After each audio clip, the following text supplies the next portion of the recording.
자, 한 번에도 알아듣지 못하는 영어식 아파트 이름이 영어식 이름이 이렇게 세워진 이유는 우스갯소리로 이렇게 말합니다. 시어머니가 아들 집을 쉽게 찾지 못하도록 하기 위해서 그렇게 했다고 합니다만은, 그런데 최근 다시 쉬운 이름으로 바뀌고 있어요. 왜 그런 거 하니 또 물어봤더니 또 우스갯소리로 이렇게 말합니다. 이름을 어렵게 만들었더니 시어머니가 꼭 아들 집에 올 때는 얄미운, 참 주기도 살리도보다는 꼭 그 얄미운 시누이를 꼭 손을 잡고 오기 때문에 그렇게 쉬운 이름으로 바꿨다고 합니다. 어찌됐든 유행 따라 아파트 이름까지 바뀌지 말아야 할 우리 신앙의 본 모습, 그 실상은 무엇인가 하나님의 말씀을 통해서 가늠해 보기를 주의 이름으로 축복합니다. 여기에 보자면 우리의 신앙의 실상이라고 했는데, 실상 이전에 우리는 착각하는 것들이 꼭 있습니다. 그래서 요한계시록의 말씀에 보자면 너희가 이렇게 생각하나 너희가 가난한 너희는 부유한 자로다. 너희가 부유하지만은 내가 보기에는 진짜 너희는 가난한 자다. 이렇게 착각하는 것들이 있다는 겁니다.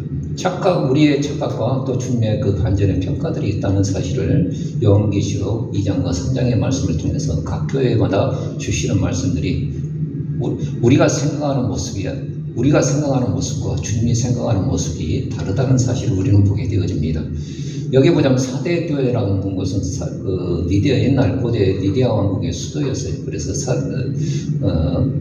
세계사에서는 사르디스라고 하는데 사금이 나는 굉장한 부유한 도시였습니다. 그래서 이제 이렇게 페르시아 거쳐서 바벨론 페르시아 거쳐서 이렇게 무너졌긴 했지만 고대 왕국의 터가 그대로 존재하기 때문에 굉장히 어떻습니까? 모든 것이 갖추어지는, 그리고 평온한 휴양 도시였습니다. 그래서 로마 시대는 평온하고 휴양 도시였어요. 그것도 어떤가 지중해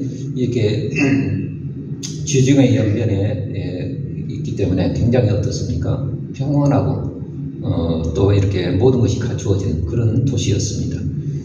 그런데 여기 보자면 이 사대교회를 향하여서 주님은 뭐라고 말씀하시냐? 살았다 하는 이름은 있지만은 실상은 죽은 생명 없는 교회다 라고 말을 해주고 있습니다.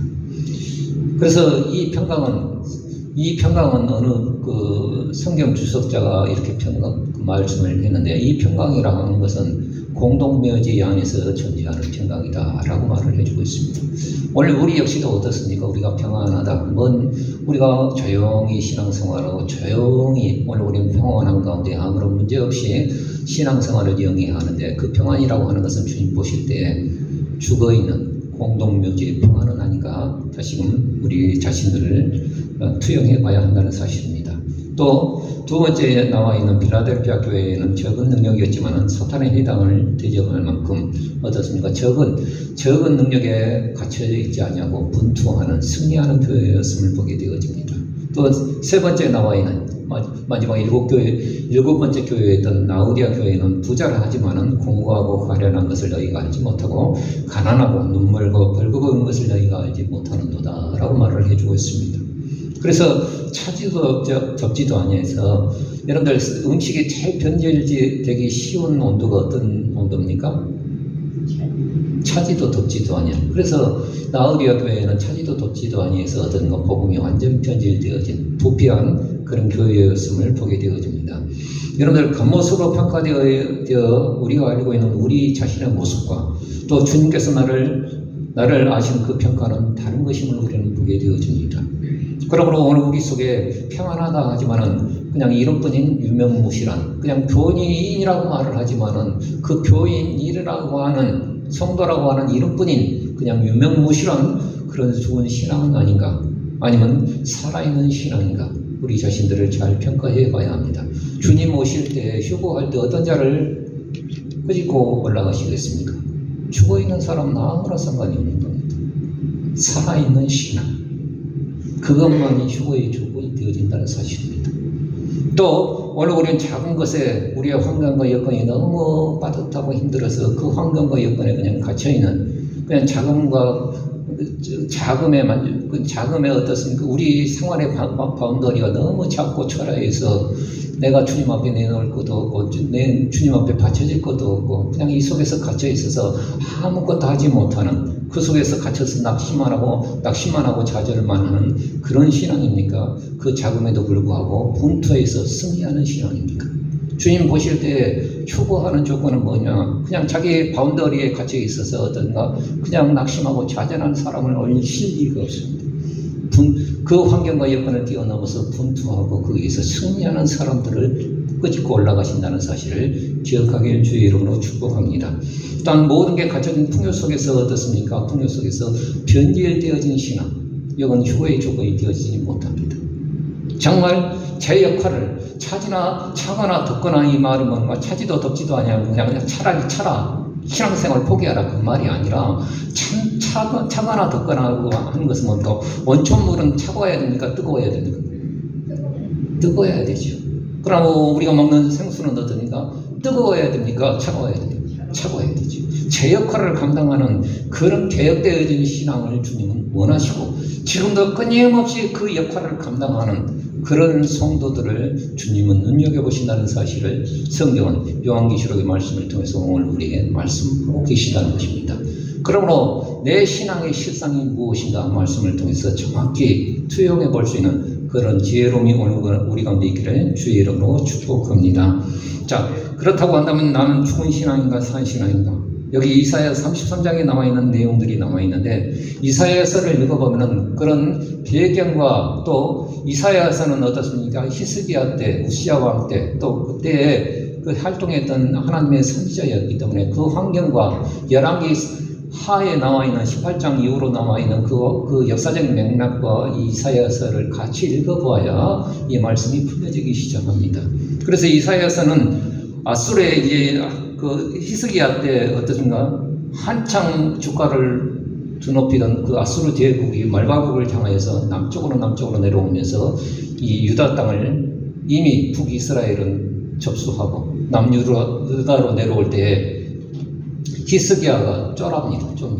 성을 방비하고 뭐 이거 딱 하고 해서도 안 되는 거예요.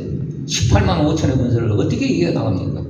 파죽시세로 어떤가 내몰고 오는 어떻습니까? 그 군대 앞에 다 넘어졌습니다. 그래서 그럼에도 불구하고 이사야 선지자는 이 악수르의 확정을 그대로 새로운 나라, 그 바벨론의 나라를 통해서 대갚아 줄 것을 예언하시고, 또 예루살렘 성을 어떻습니까? 너희가 지금 보기에는 초라한 성이지만은 그러나 만인이 절기를 지키러 오는 그 놀라운 성이 되어질 것이다 라고 말을 합니다. 이 말씀은 스가랴서 14장에 보자면 천년왕국 때 그대로 성취되어지죠.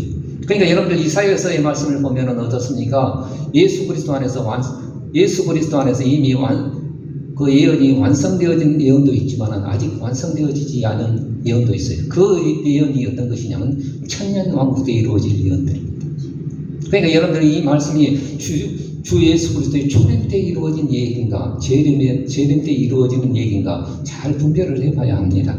그래서 그 시온성이 되어질 것이고, 또 여기에 보자면 이사야 33장에 보자면 마치 주위로 어떤가 산 중턱에 있는 어떻습니까? 예루살렘 성이 마치 어떻습니까? 주위로 거대한 강이 둘러 적들이 공격할 수 없는 그런 곳으로 하나님이 만들어 주시겠다라고 말을 하는데, 여기 보자면 에스겔서 47장에 보자면 대격변과 대지진과 지각변동을 통해서 말세 때는 어떻습니까? 평평한 땅이 되어질 것이고, 그 다음에 그 예루살렘 성에서 동편으로 어떻습니까? 물이 흘러나오면서 서쪽으로는 지중해로 흘러가고 동편으로는 물줄기가 흘러나오면서 사해까지 흘러나오시면서 사해는 죽은 땅 아닙니까? 소돔과 고모라 이후에 한 생명도 살지 못하는 그 죽음 소금의 땅이, 그런데 그 물이 물이 장난하면서 사이에도 물고기가 가득하고 그것이 홍해로 흘러가면서 어떻습니까? 하나님의 놀라운 천년왕국 때의 그런 놀라운 일들이 이루어질 것을 에스겔서 47장은 오늘 우리에게 말씀해 주시고 있습니다.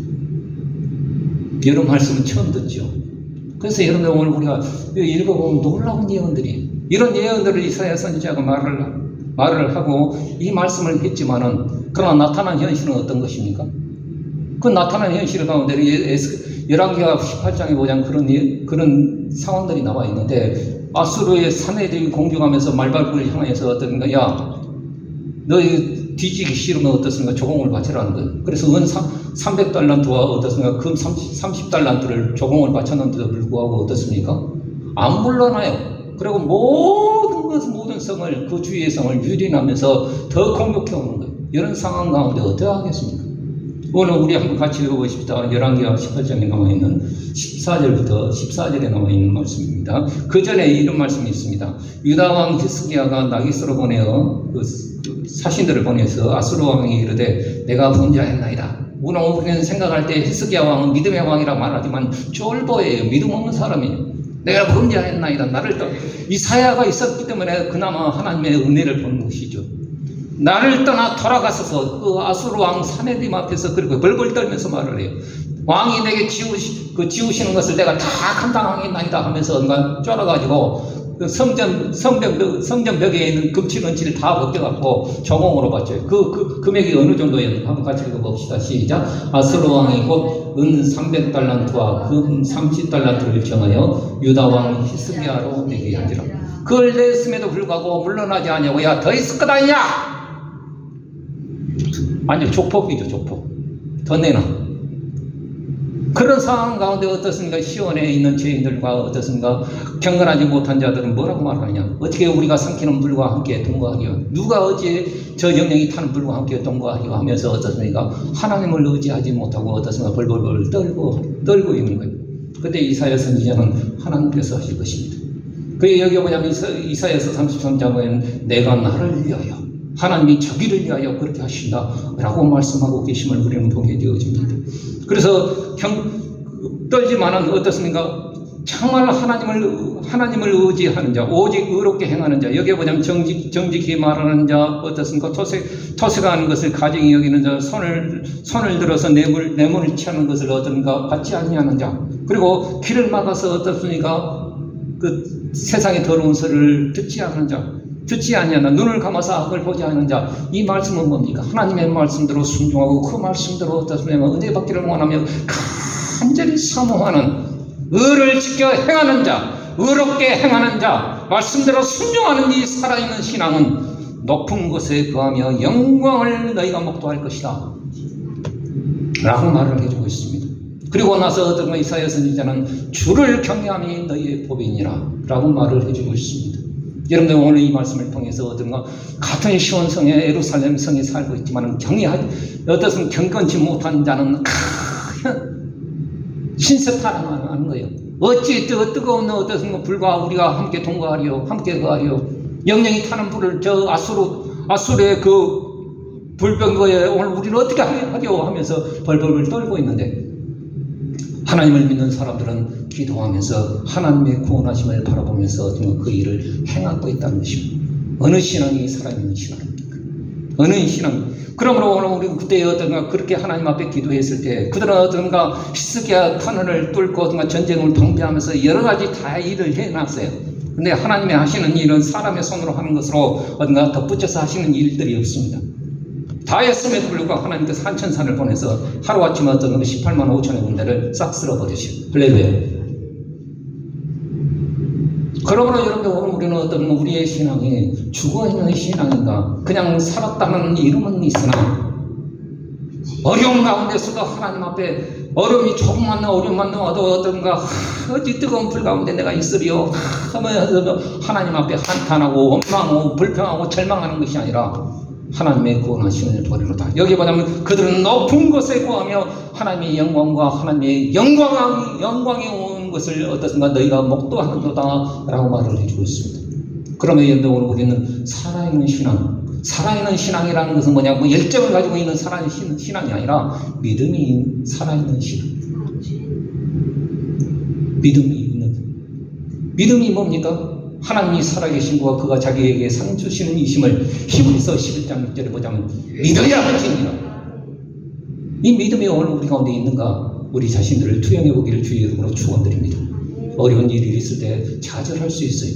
그러나 그 하나님 그 어려운 가운데서도 나를 단련해 주시고 그 어려운 가운데서도 내 믿음이 있는가 없는가를 보고 계신다는 사실을 우리는 알고 언제든지 믿음 잃지 아니하고 그 믿음대로 또 높은 곳에 서서 하나님의 구원하심을 바라보길 주의 이름으로 축복합니다. 두 번째는 우리는 환경에 갇혀 있는가, 분투하고 있는가 우리 자신을 생각해 봐야 합니다. 빌라델피아 교회는 적은 능력이라고 했어요. 그런데 오늘 우리는 적은 능력이 있으면 그 카테고리 안에서 갇혀 있어서 우리는 아무것도 할 수 없어요. 교회 재정이라고, 교회 환경이라고, 우리의 삶의 환경이라는데 내가 뭘 할 수 있겠어요? 하나님이 하라고 하셔도 나는 할 수 없습니다. 그렇게 갇혀있는 사람들이 있어요.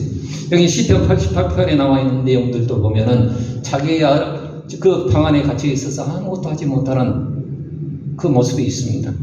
여기 보면 고라 자손들이 썼던 이 시편 88편에 나와 있는 내용들인데, 오랜 곤란과 질병으로 인하여서 죽음의 고통이 더해지고 이 고통을 더하시는 분이 하나님이라고 생각되어질 때 그 시인의 고통은 얼마나 힘들겠습니까?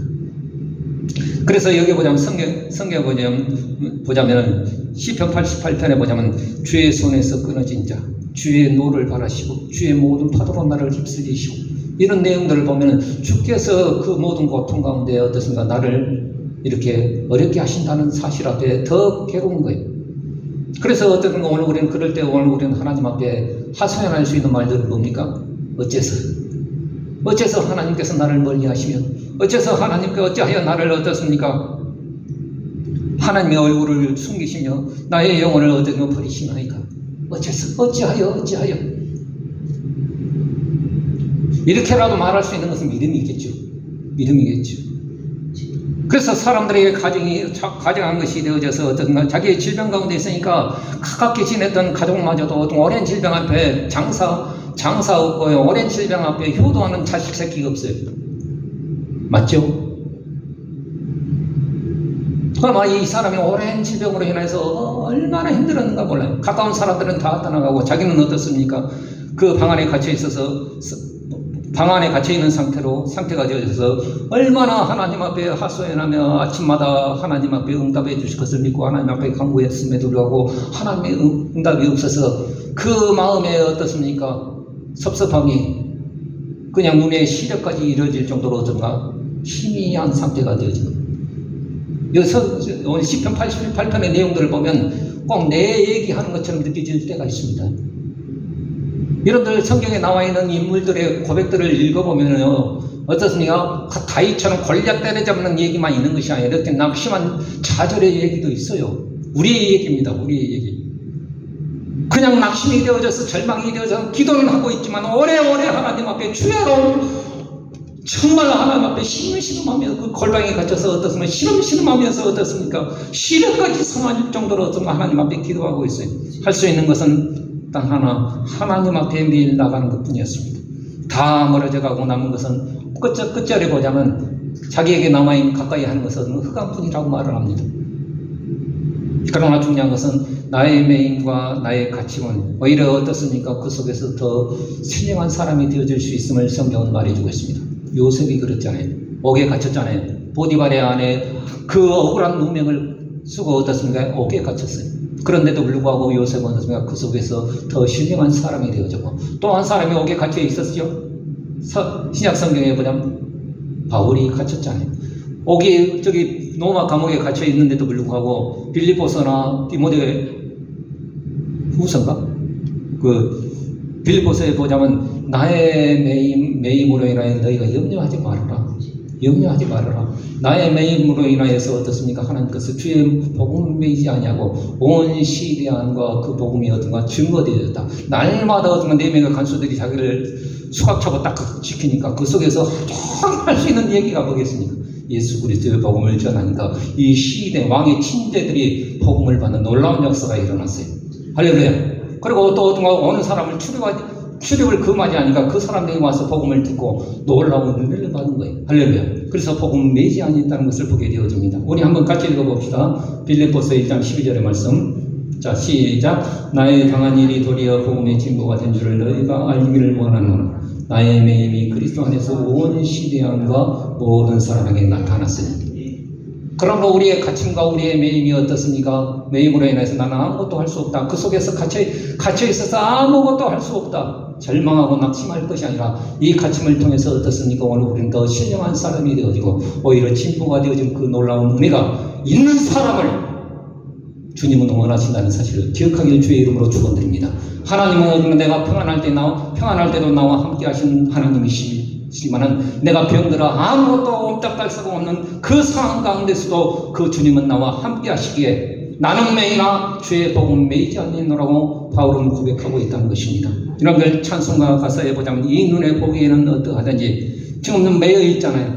어떠하든지 이미 얻은 증거대로 늘 믿으며 이 마음에 의심 없이 살아갈 때 우리 소원 주 안에서 이루리. 오늘 우리는 그때에도 더 오늘 우리는 믿음의 찬송을 부르며 하나님 앞에 나가기를 주의 이름으로 축복합니다. 세 번째는 라오디아 교회의 말씀을 통해서 각각 모든 것이 갖추어진 풍요 속에서 변질되어질 것인가, 계획된 신앙으로 하나님 앞에 나갈 것인가.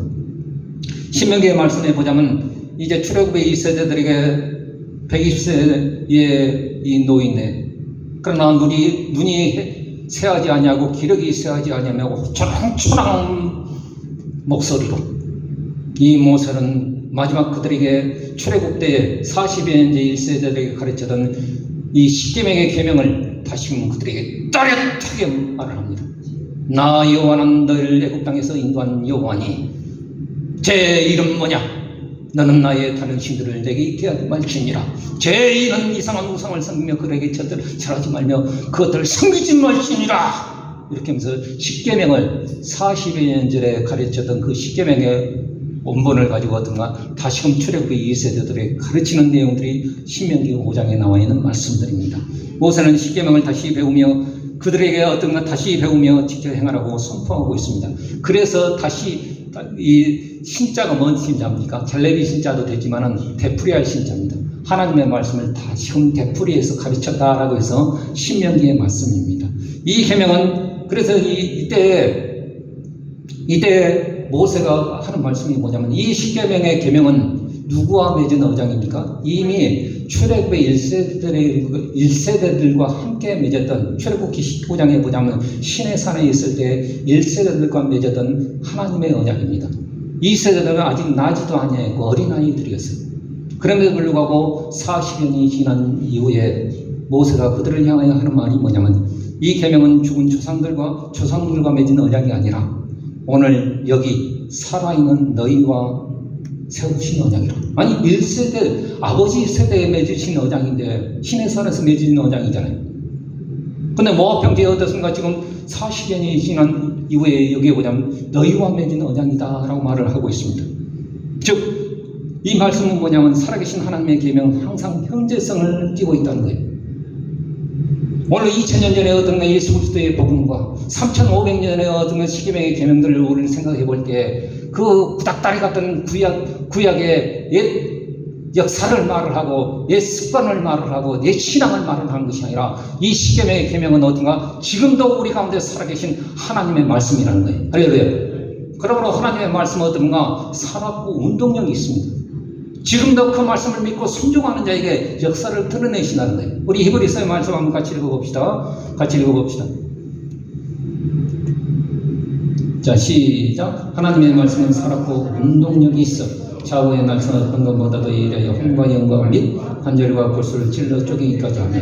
그러므로 여러분 우리가 하나님의 말씀을 들을 때 저도 마찬가지겠지만은 옛날 과거 어느 때 이런 얘기로 말씀을 전하는 것이 아니라 지금 살아있는 우리와 맺으신 언약이라는 이 사실을 기억하기를 주의 이름으로 축원드립니다. 그래서 십계명에 나와 있는 내용들을 말을 하죠. 그러면 여러분들 지금 현대교회는 십계명을 생각할 때 구닥다리 같은 옛 언약이라고 해요. 아니에요. 지금도 하나님의 백성으로서 제사장 나라로서 어떻게 거룩하게 살아가야 할 것을 말하는 것이 뭐냐면 십계명이에요. 어디 누가 어떻습니까? 안식일을 거룩히 지켜야 되는데 초기와 같이 버리는 것이 어찌 하나님의 백성의 모습입니까? 하나님에게는 다른 신들을 내게 있게 말지는 한데 입시 때가 되어지면 어떻습니까? 점쟁이 찾아가는 것이 그것이 하나님 앞에 어떻게 범죄가 아닙니까? 그러죠. 우상을 섬기지는 않지만 우리 속에 가득한 탐심으로 가득해서 어떻습니까? 그 우상 숭배가 뭐가 다를 것이 있겠습니까? 부모를 공경하고 살인하지 말고 거짓 증거하지 말고 어떤가 간음하지 말고 진짜 거룩하게 살아가야 계명이 이 십계명 속에는 다 들어있는 거예요. 다 들어있는 거예요. 그러므로 여러분들 오늘 이 말씀을 통해서 다시금 이 모세는 120세 되어진 이 모세는 어떤가 그들을 향하여 흰수염을 휘날리면서 그들에게 말을 할 때 그들이 아멘 아멘 하고 들었다는 거예요. 그리고 하나님을 경외함으로 그 상과 복을 주기 위해서 오늘 우리에게 이 계명을 주셨다는 사실 앞에 그들은 믿음으로 아멘 했다는 거예요. 그러므로 그들은 그것을 배우며 지켜 행할 때 살아있는 복을 누리게 되어진 그 놀라운 역사가 드러났음을 보게 되어집니다. 1세대들은 그 아버지 세대들은 실패했어요. 그러나 출애굽의 이 세대들에게 이제 요단강을 건너가서 가나안 땅을 정복해 나가는 이 세대들, 신명기의 말씀을 듣는 그들에게 어떤가 모세는 하나님의 말씀으로 요구하고 있습니다. 너희가 너희 아버지 세대들처럼 불순종하여 변질되어질 것인가? 아니면 그 말씀을 그대로 믿어서 아멘으로 순종하며 저 요단강을 건너가서 정복할 것인가? 그들은 아멘했습니다. 여리고에서 어떤가 말 한마디 삐끗하지 말고 하나님의 말씀을 믿고 묵묵히 그 성을 돌아라 할 때 어떻습니까? 이제 젠장 뭐 여름 공성법이 어디 있어? 성을 공부해 가려고 하면 막 이렇게 하고 그렇게 해야 되는데 침묵시하고 어떻습니까? 그냥 하루에 한 바퀴 또 마지막 날은 7바퀴 돌아. 그래도 어떤가 하나님의 말씀이기에 그들은 딱 침묵하고 그것을 돌았습니다. 여러분들 오늘 우리는 이것이 살아있는 개혁이라는 게 뭡니까? 막 바뀌는 것이 개혁이 아니라 제 역할을 감당하는 하나님의 자녀로서 제 역할을 감당하는 것이 개혁입니다. 할렐루야. 우리가 정말 제 몫을 감당하는 그 신앙이 우리 가운데 있기를 주의 이름으로 축복합니다. 나의 믿음의 실상은 무엇인가요? 다른 것은 우리는 다 착각할 수 있죠. 보는 것과 사람이 보는 것이 한계가 있고 듣는 것이 한계가 있고 느끼는 것이 한계가 있기 때문에 어떨 때는 착각할 수 있습니다. 그래서 착각은 자유. 착각은 자유일 수 있습니다. 그러나 진짜 착각하지 말아야 할 것은 우리의 신앙입니다. 이 신앙을 착각해서는 결코 어떻습니까? 안 됩니다. 왜? 그 신앙은 구원과 관계되어 있기 때문이다. 착각하는 사람들이 있었죠. 마태복음 7장에 보자면 내가 주여 주여 주의 이름으로 귀신도 쫓아가며 주의 이름으로 권능도 행했으며 주의 이름으로 능력과 선지자의 그 역할도 감당하지 아니했습니까? 주여 나를 모르시겠나이까? 내가 밝히 말하되 말이래 나는 너희를 도무지 알지 못하노라. 이 불법을 행하는 자들 착각했다는 거예요. 그러므로 오늘 우리는 냉철히 분별해 봐야 합니다. 살았다 하는 이름은 있으나 유명무실한 죽은 사대 교회인가? 아니면 오직 의롭게 말씀대로 행하는 지금도 팔딱팔딱하는 어떻습니까? 신앙의 가슴을 가지고 하나님의 말씀이라고 한다면 그대로 순종하기를 원하는 살아있는 신앙인가? 다시금 분별해 봐야 합니다. 그거 없으면은요 나가리입니다. 나가리. 이런 말 써서 죄송합니다만은 아니 살았다 하는 이는 있으나 죽으는 아무 짝도 쓸모없다는. 두 번째는 적응과 나의 초라함과 그 고통에 갇혀있어서 신음만 하는 그런 신앙입니까? 아니면 분투하면서 더 신령한 사람이 되어지고 그 속에서도 진보하는 필라델피아의 교회의 신앙입니까? 우리 자신들을 한번 점검해 봐야 합니다. 또 세 번째는 갇혀진 풍요 속에서 차지도 덮지도 않아서 어떤가 이것을 그냥 그대로 답습하면서 이것이 우리의 신앙의 보수인 양 그렇게 속이는 그 모습 가운데 이것이 우리의 신앙의 본 모습입니다. 저는 이제 대한예수교 장로의 합동측 사당장 총신의 한국교회 제1보수 신학을 했고 그런데 이제까지 봐왔던 신앙의 모습들을 볼 때 그것이 우리를 담보해 주지 않는다는 것. 담보해 주지 않는다는 것. 그건 변질된 신앙입니다. 지금도 총신대학교에 보자면 동성애를 찬성하는 교수들이 있어요. 대려먹을 교수들이 우리 신학교에 포진하고 있어요. 말씀으로 돌아가서 배우며 자기를 지켜 행함으로 어떻습니까? 말씀대로 그 행함으로 하나님의 계명을 오늘의 내 삶과 복으로 만들어내는 개혁되어지는 신앙인가? 우리 자신들 한번 점검해 보면서 이 신앙만이 주님 앞에 내가 붙들어 줄 것이다. 그러므로 우리는 어떻게 해야겠습니까? 1개월하는 이 말이 요한계시록의 말씀에 보자면 나와요. 1개월은 우리를 좀 일깨워서 스스로를 깨워서 어떻습니까? 하나님의 말씀 앞에 붙잡혀서 그 말씀대로 승리할 수 있는 귀한 은혜가 있기를 주의 이름으로 축원드립니다. 여러분 오늘 우리는 깨어 있어야 합니다. 깨어 있어요. 기도하겠습니다.